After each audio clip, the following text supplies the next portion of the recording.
wah, he's a charming man, you know, he's a certain charm. Saya harap kamu paham. Tapi cuma kamu lihat dalam ayat 16, gadis itu pun wah, dia meluapkan perasaannya. Oh, you are handsome. Tapi yang pertama-tama adalah nama. Yang kedua adalah handsome. Dalam Kidung Agung, Salomo atau si gadis itu, mereka bukan orang yang dikira kalau istilah beginilah. Saya harap kamu tangkap ini dengan baik. Kadang-kadang kita terlalu rohani. Tidak apa itu. Tapi Tuhan mencipta kita, dalam DNA kita tertarik dengan beauty, dengan kecantikan. Saya rasa kita semua paham. Cuma untuk wanita yang pertama adalah nama. Dia punya karakter, dia punya perwatakan, keterampilan. Kemudian baru sama ada dia handsome atau tidak. Oke. Sekarang tentang tarikan lelaki kepada wanita. Teruskan. Kalau untuk lelaki dalam Kidung Agung, tadi saya tayangkan itu dua kuda. Kuda pun paling bercinta bahkan. Haleluya. Untuk lelaki, first impression seorang gadis biasanya kecantikan dan sexual appeal. Kenapa Salomo terus bandingkan gadis ini dengan kuda betina di kereta Firaun? Dulu bukan kereta Mazda atau Honda, itu kereta kuda saja itu. Coba kamu bayangkan ini. Kalau kereta kuda Firaun, dia raja Mesir, Firaun raja Mesir. Wah, kuda itu kuda-kuda jantan ini yang akan menarik dia punya kereta. Dan tiba-tiba ada kuda betina. Apa yang berlaku dengan kuda-kuda yang lain yang jantan? Wah, mereka terus macam Firaun pun mereka tidak peduli sebab nampak sudah itu kuda betina. Itulah apa yang coba Salomo beritahu, bahwa dia tertarik dengan gadis itu, ada sexual appeal dan juga dia cantik, dan banyak kali dia sebut wanita itu jelita sekali. Kalau English, you are beautiful, so very beautiful. Dan untuk lelaki ya, saya lihat macam majority di sini bukan lelaki, tapi kamu beruntunglah lelaki yang hadir hari ini. Haleluya. Wah, ini cara mendapatkan seorang atau menawan hati perempuan, Pak. Semakin kamu puji dia tidak tahan sudah itu. Ya, wah, you're so beautiful. Ya, wah, balik kamu cakap, wah, tidak tahan sudah. Dia tahan 3 hari lah, 3 minggu dia sayang kamu sudah itu. Sebab itulah cara Salomo. Dia balik dia memuji. Nah, itu cara dia itu. Haleluya. Oke. Coba kamu lihat. Ini semua firman Tuhan yang saya coba uraikan. Yang seterusnya attraction, flirtation, and courtship. Next slide. Bau harum serba menarik perhatian raja. Jadi yang apakah ayat ini? Gadis ini di istana. Dan coba kamu pikirkan. Salomo itu dia terkenal. Bukan saja dia penuh kebijaksanaan dan hikmat. Waktu itu pun dia sudah 100 lebih istri. Jadi gadis ini bagaimana? Jadi jangan kamu ikut.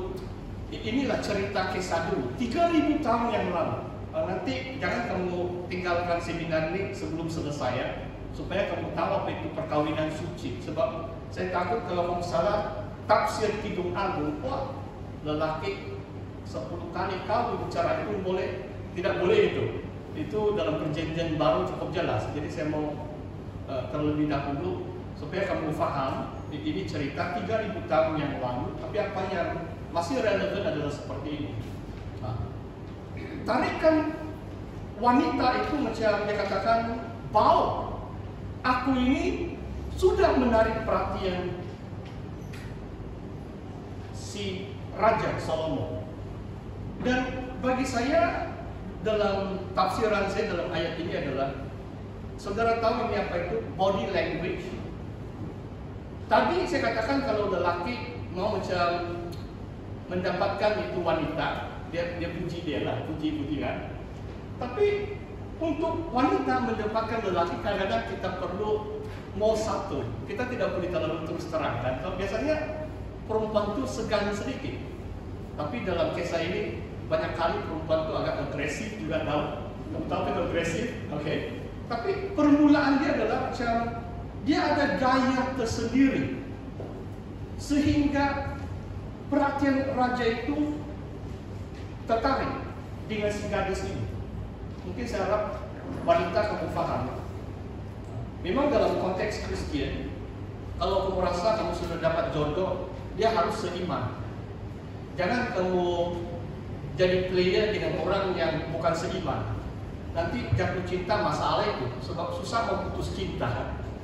Okay. Dalam konteks orang Kristen, kita cari pasangan orang yang beriman. Bila kamu rasa mungkin kamu sudah doa, kalau lelaki.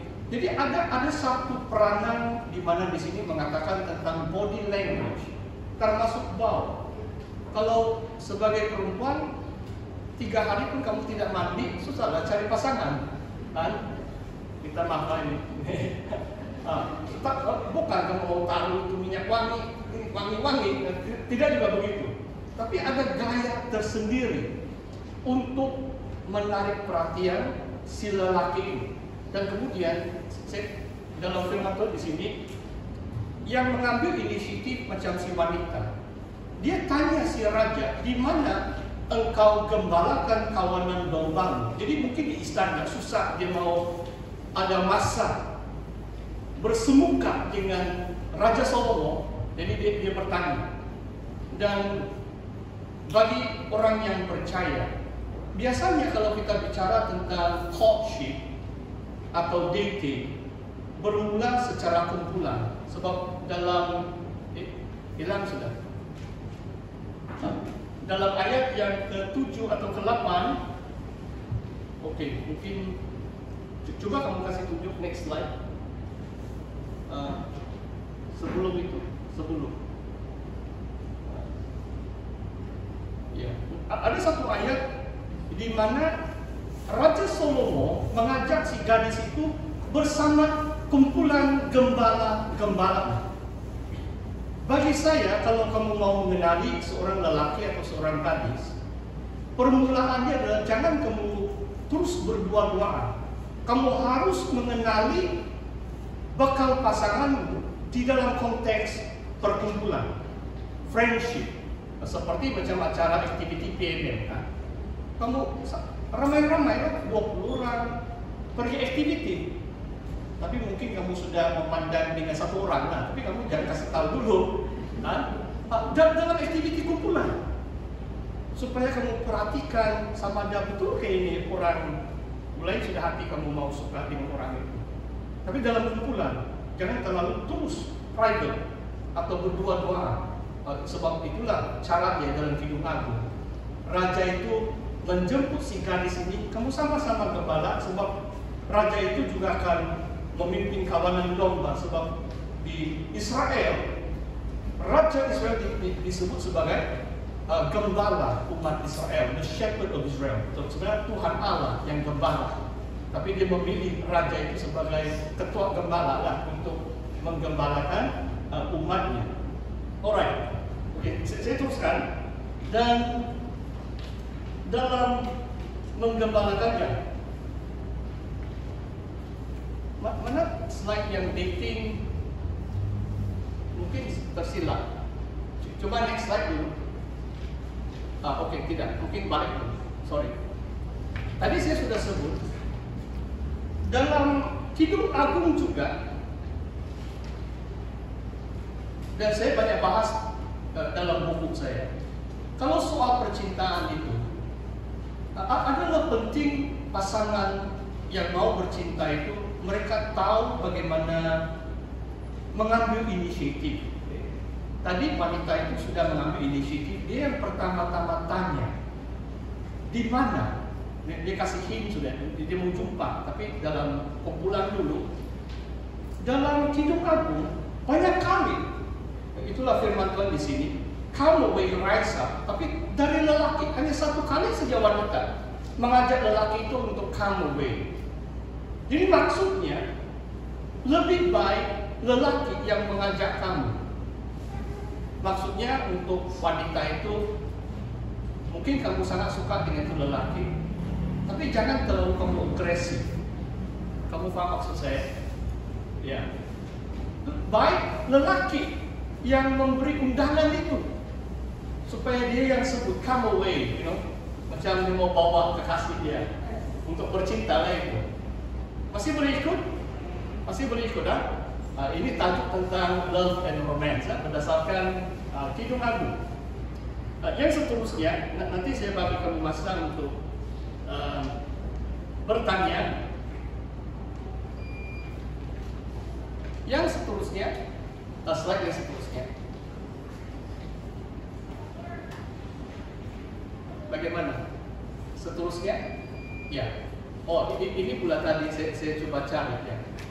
Coba saya sebut saja dalam nota ini dating, berpacaran. Pertama-tama dalam kumpulan dahulu, kedua mencari tempat untuk bersuah muka dan saling mengenali satu dengan yang lain. Dan yang paling penting juga kamu lihat bab 2 ayat 7 dalam Kidung Agung. Dalam Kidung Agung ada 3 kali si wanita ini mengatakan seperti itu. Jangan membangkitkan cinta sebelum dikehendaki. Do not arouse love or do not awake love until it desires. Dan saya mau ulas sedikit tentang konsep ini. 3 kali dalam Kidung Agung mengatakan jangan membangkitkan cinta sebelum dikehendaki. Bagi orang yang percaya semua ini firman Tuhan dalam Kidung Agung adalah bahagian kita. Yang jadi masalah dunia sekarang adalah biasanya termasuk remaja yang masih muda, mereka terlalu terburu-buru dalam hal bercinta. Kalau orang Kristen, segala sesuatu ada waktunya. Kalau Injil Yohanes pun, kalau kelas remaja, pastor berulang kali. Kalau Tuhan Yesus pun banyak kali dia katakan waktuku belum tiba. Dia menantikan waktu-waktu yang ditentukan Bapa. Setiap apa yang dia lakukan aktiviti dipimpin oleh Bapa, apalagi dalam soal percintaan. Sebab hal ini menuju perkawinan. Kalau orang Kristen hanya kawin 1 kali. Kalau buat kesilapan, memberi implikasi seumur hidup. Jadi adalah begitu penting sekali dalam hal bercinta adalah tunggu waktu yang Tuhan tentukan. Memang orang Kristen harus berdoa. Setiap waktu, kalau kamu sudah mulai suka dengan si lelaki atau si gadis itu, kamu sudah mulai berdoa, mencari kehendak Tuhan. Adakah itu pasangan hidup saya? Sebab kita ini tidak mau ada yang play, hanya seronok saja. 3 bulan buang, ganti lagi buang. Orang dunia lakukan itu kan.